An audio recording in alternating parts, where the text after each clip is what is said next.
హెబ్రోన్లో ఆ దినాల్లో. మీకు ఇక్కడ అంక్షాపురం తెలుసా? అంక్షాపురం బీబీ నగర్ తర్వాత వస్తుందండి, తెలుసా లేదండి? భువనగిరి తెలుసు, భువనగిరి తెలుసా? భువనగిరి ఉప్పల మధ్యలో ఒక ఊరు వస్తుంది, దాని పేరు అంక్షాపురం. ఏం పేరు? అక్కడి నుంచి ఒక ఫ్యామిలీ వచ్చేదంట ఎక్కడికి? హెబ్రోన్కి, ఎద్దుల బండి మీద. ఆ కుటుంబం ఏం చేసేవాళ్ళంటే ఈ సంవత్సరం కాన్వకేషన్కి, ఈ నవంబర్లో కాన్వకేషన్, దసరా సెలవులు కాన్వకేషన్ ఉంటుంది. ఈ కాన్వకేషన్కి నెక్స్ట్ కాన్వకేషన్ అంటే ఈ నవంబర్ కాన్వకేషన్కి వచ్చిపోతే నెక్స్ట్ కాన్వకేషన్ వరకు వాళ్ళ పని ఏంటంటే ఇస్తరాకులు కుట్టేవాళ్ళంట. ఏమాకులు? అప్పుడు మోతరాకులు ఉండేవి. మోతరాకులు వేస్తాం, ఈ పలసటి ఇస్తరా, ఇప్పుడు ఇడ్లీలకు పెట్టే పచ్చడి పెట్టి ఇస్తరాకు కాదు, అప్పుడు మోతరాకులు ఉండేటివి. ఆ మోతరాకులు అటు చుట్టుపక్కల కొండలకు గుట్టలు కాసేటంట. అవన్నీ తెచ్చి నానబెట్టుకొని ఆరబెట్టుకొని అవి బండకెత్తుకొని 2 ఎద్దుల బండ్లకి ఇస్తరాకులు తెచ్చుకునే వాళ్ళంట. కట్టలు తెచ్చి డబ్బు తీసుకునే వాళ్ళు కాదంట. వాళ్ళ సమర్పణ ఏంటంటే కాన్వికేషన్కి చెప్పండి ఇస్తరాకు. ఇంకో మార్తకు ఒకటి చెప్పింది, అప్పట్లో ఎప్పుడంట ఒక సంథింగ్ ఒక సిస్టర్ అంట ప్రతి సంవత్సరము కాన్వికేషన్ సరిపోయి చింతపండు తెచ్చేదంట. ఆమె ఇంట్లో చింత చెట్టు ఉండేటంట. ఈ చెట్లను ఆమె ఏం చేసిందంటే హెబ్రోన్కి ప్రతిష్ఠించిందంట. ఏం చెప్పండి, మీకు అర్థమైందో లేదో? ఏం చేసింది ఆ చింత చెట్లను? చెప్పండి అమ్మా. హెబ్రోన్కి, అవి హెబ్రోన్ చెట్లు అనేటువంటి ఆ చింత చెట్లు వాటికున్న చింతకాయలన్నీ అవి జాగ్రత్తగా వాటిని కాపాడుకొని చింతపండు అయినాక అన్ని రాలగొట్టుకొని ఆరబెట్టుకొని పిక్క తీసి అదే వేలు ఉంటుంది, ఆ వేలు తీసేసి శుభ్రం చేసి చెక్కలు కట్టి ఇంత అట్టలు కట్టి నీట్గా తయారు చేసుకొని హెబ్రోన్ తెచ్చేదంట కాన్వికేషన్. ఆ చింతపండు అంట కాన్వికేషన్కి అయిపోగా మళ్ళా కాన్వికేషన్ మిగిలేదంట కొంత సంవత్సరం. కాన్వికేషన్ 10 రోజులు అయిపోయి నెక్స్ట్ కాన్వికేషన్ వరకు చింతపండు అట్లే ఉండేదంట. మీకు అర్థమైందో లేదో? చింతపండు వస్తుంది, ఇస్తరాకులు వస్తున్నాయి. ఇంకో వింత చెప్తాను. ఆ దినాల్లో హెబ్రోన్ మీటింగ్లకి సాంబార్ అన్నము సాంబార్, రోజు రాత్రిలో ఫ్రైడ్ రైస్. చెప్పండి, రాత్రి ఏంటి? ఖచ్చితంగా ఫ్రైడ్ రైస్ ఉంటుంది, sambar. Night sambar fried rice super ఉంటుంది. నైట్ సాంబారు రైస్ సూపర్ ఉంటుంది. మధ్యాహ్నం వైట్ రైస్ సాంబార్ ఉంటుంది, రసం ఉంటుంది. నైట్ కూడా రసం ఉంటుంది. మార్నింగ్ మాత్రం పొంగల్ ఒకరోజు, ఉప్మా ఒకరోజు. ఇవి కాన్వికేషన్ మెను. చెప్పండి, వేరే మెను మార్చేదే ఎతికేది లేదు. రెగ్యులర్గా కందగడ్డ ఉంటుంది, రెగ్యులర్గా దొండకాయ ఉంటుంది, రెగ్యులర్ మునక్కాయ ఉంటుంది. మనలాగా మెను కోసం ఎత్తుకునే పరిస్థితి లేదు. ఇవన్నిటికీ వంట చేసే మనుషులు కావాలా. 30,000 మందికి, ఎంతమందికి?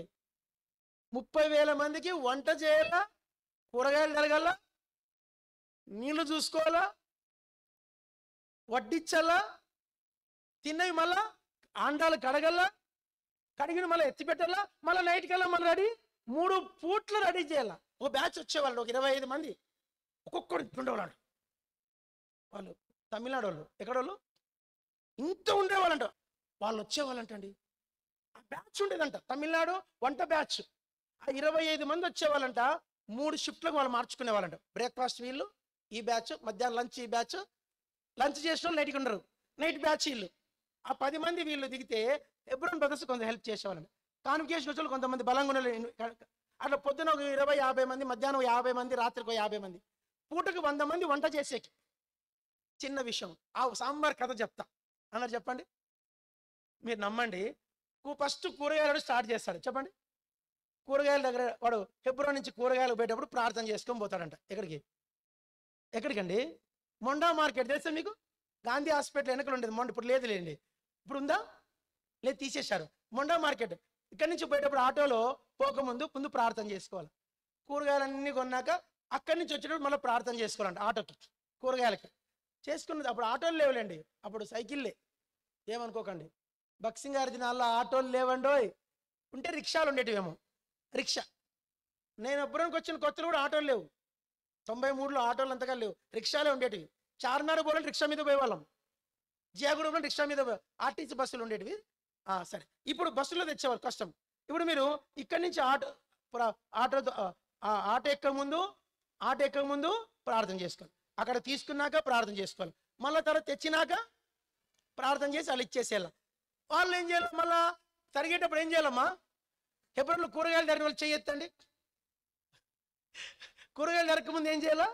ప్రార్థన చేయాలి. తర్వాత ఇచ్చేస్తారు. వంట చేసే ముందు ఏం చేయాలా? ప్రార్థన చేయాలి. తర్వాత వండింది డెక్షాలోకి వేసిన తర్వాత బకెట్లోకి ఏం చేయాలా?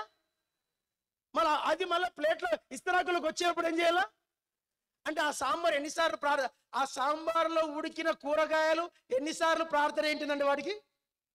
7 ప్రార్థనలు. ఎన్ని ప్రార్థనలు? మీకు అర్థమైందో లేదో? ఆ సాంబార్లోని కూరగాయలు ఉడికేసి పల్లెంలోకి వచ్చేటప్పటికి ఎన్ని ప్రార్థనలే? మీకు అర్థమైందో లేదో? మళ్ళీ చెప్పండి. ఆటో ఎక్కేటప్పుడు, తెచ్చినప్పుడు, తరిగేటప్పుడు, వండేకి ముందు, బకెట్లలో తోడేటప్పుడు, సర్వింగ్ చేసే ముందు, సర్వింగ్ అయినాక, తిన్నాకేం ప్రార్థన ఉండదా? తినేంత వరకే మన పని. బక్సింగ్ గారు చిన్న విషయం, కొందరు ఎవరైనా ఇస్త్రాకులు అన్నం వదిలేశాడు చూశాడు అనుకోండి, కలెక్ట్ ఇట్ అంటే చెప్పండి, ఇస్తరాకులో వదిలిన కలెక్ట్ చేయండి. కలెక్ట్ చేస్తే అది గంపలకి అయ్యేదంట. అది మళ్ళా సర్వింగ్ బ్యాచ్ వాళ్ళకి వడ్డించేవాడు. ఆయన కూడా దాన్ని పంపించమని చెప్పి దాన్ని తినేవాడు. ఆ దెబ్బకు హెబ్రోన్ ఇస్త్రాకులో చెప్పండి అక్క, మీకు అర్థమైందో లేదో, ఒక్క మెతుకు వాళ్ళకి తెలుసు. మెతుకు వదిలేస్తారు ఎక్కడ పోతుంది? మళ్ళా బక్సింగ్ గారి పల్లెల మీద పోతుంది. అంత భయం అంటే హెబ్రోన్ అన్నం అంటే, హెబ్రోన్ సాంబార్ అంటే అంత ప్రార్థన, అంత. ఎందుకంటే అది మనుషుల ద్వారా వచ్చింది. హెబ్రోన్ సాంబార్కి ఇంత కథ ఉంది.